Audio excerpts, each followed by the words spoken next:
আমাদের মহান মুক্তিযুদ্ধেও এতজন অফিসার একসাথে নিহত হওয়ার কোনো নজির নাই। হত্যাকাণ্ডটি একটি সুপরিকল্পিত সরকারি দল শেখ হাসিনা এবং আওয়ামী লীগ নেতৃবৃন্দের যোগসাজশেই এটি সম্পন্ন হয়েছিল।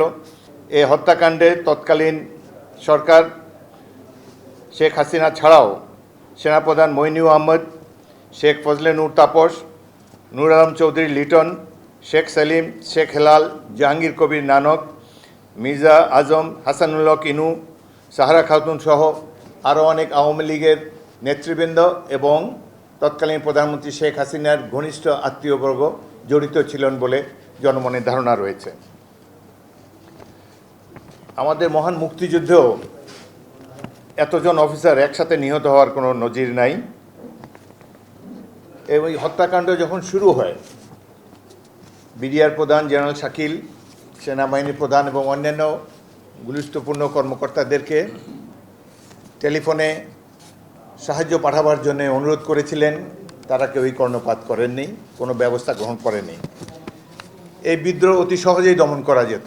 সামরিক বাহিনীর নিয়ম হলো যে কোনো অফিসার বা সামরিক বাহিনীর কোনো সদস্য যদি শোনে অমুক স্থানে একটি বিদ্রোহ সংগঠিত হয়েছে, তখন এই অফিসারের অবশ্য কর্তব্য সেই বিদ্রোহ দমন করার জন্য ব্যবস্থা গ্রহণ করা, এবং যদি এই বিদ্রোহ দমন করার জন্যে সেই অফিসার বা সদস্য কোনো কার্যকর পদক্ষেপ না নেন, তাহলে তাকেও এই বিদ্রোহের অ্যাকমপ্লিস হিসাবে ধারণা করে নেওয়া হবে এবং সেও ইকুয়ালি পানিশেবল একটা অফেন্স করেছে বলে আমরা ধরে নিয়ে থাকি।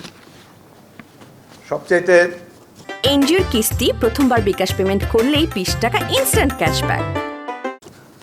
বিস্ময়ের সাথে আমরা লক্ষ্য করলাম যে সেনাবাহিনী হত্যাকাণ্ড ঘটার পর সেনাবাহিনীর সদস্য সাজোয়া জাহান সহ অতি অল্প সময়ের মধ্যেই বিডিআরের ওয়ালের বাইরে অবস্থান নেওয়ার পর যখন তারা এই বিদ্রোহ দমন করার জন্য মিলিটারি অ্যাকশনে যাবে, এ সময় সেনাবাহিনী প্রধান মইনুল আহমেদ এবং ব্রিগেড কমান্ডার 46 ব্রিগেড তারা কোনো ধরনের অপারেশন চালাতে এই বাহিনীকে নিষেধ করেন। এই হত্যাকাণ্ডের পর প্রধানমন্ত্রীর কর্মকাণ্ড অত্যন্ত রহস্যজনক। সেনাবাহিনী যাতে কোনো ধরনের অ্যাকশনে না যায়, তিনি সেনাবাহিনী প্রধান, বিমান বাহিনী প্রধান, নৌবাহিনী প্রধান তাদেরকে যমুনাতে তার অফিসের কাছে একটি কক্ষে বসিয়ে রেখেছেন। কোনো কাজ নেই, তাদের সাথে আলাপ আলোচনাও নাই। যে ক্রুশিয়াল টাইমে অপারেশন করলে প্রাণসমূহ রক্ষা করা যেত, এইভাবেই তিনি এই উদ্দেশ্যমূলকভাবে এটিকে নষ্ট করেন।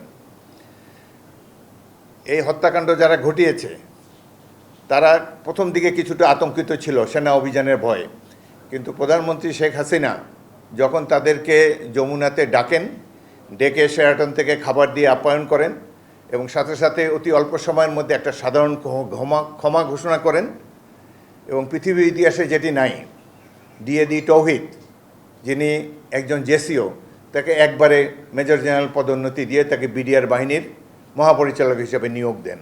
অবিশ্বাস্য কর্মকাণ্ড। একজন সুবেদারকে মুহূর্তের মধ্যে মেজর জেনারেল পদে পদোন্নতি দিয়ে একটা বাহিনী প্রদান করে দেওয়া হলো, এবং তাদের সাথে যে আচার আচরণ করা হয়েছে এতে বোঝাই যায় যে এই হত্যাকাণ্ডটি একটি সুপরিকল্পিত সরকারি দল শেখ হাসিনা এবং আওয়ামী লীগ নেতৃবৃন্দের যোগসাজশেই এটি সম্পন্ন হয়েছিল। 22শে ফেব্রুয়ারি তারিখে আওয়ামী লীগ নেতা ওয়ার্ড কাউন্সিলর তোরাব আলীর বাসায় এই সেনা বিডিআর কর্মকর্তাদের, বিডিআর সৈনিকদের সাথে আওয়ামী লীগের শীর্ষ পর্যায়ের নেতৃবৃন্দের একটি বৈঠক হয়। সেই বৈঠকেই আমরা জানতে পেরেছি পরবর্তীকালে যে এখানে এই বিদ্রোহটি কিভাবে সংগঠিত হবে, কিভাবে হত্যাকাণ্ড চালানো হবে, কিভাবে লাশ গুম করা হবে, সকল পরিকল্পনা এই মিটিংয়ে আওয়ামী লীগের এই সভায় স্থির করা হয়।